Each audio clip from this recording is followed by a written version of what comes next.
قصة فرعون وموسى هي العنوان الأبرز للطغيان في الدنيا، والتي تجسدت فيها أركان الطغيان الخمس. الركن الأول هو الحاكم المتجبر والذي يرى أنه يملك الأرض وما عليها، وهو في القصة يتمثل في فرعون.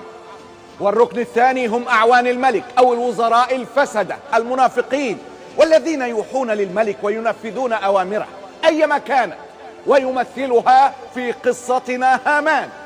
والركن الثالث رجال الأعمال الفاسدين، والذين يسخرون جزءا كبيرا من أموالهم لترسيخ طغيان الملك، وتجسد ذلك في قارون. والركن الرابع للطغيان هم رجال الدين، والذين يلوون عنق الحقيقة مسخرينها لخدمة الطاغية، صامتين صمت القبور عن الجرائم والمنكرات، ويمثلهم ها هنا السحرة قبل أن يسلموا.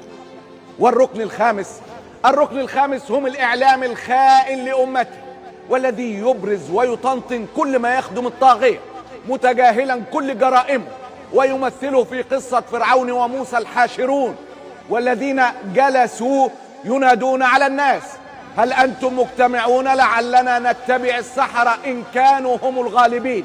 مغلوبين مناش فيه ولا كأننا شفنا.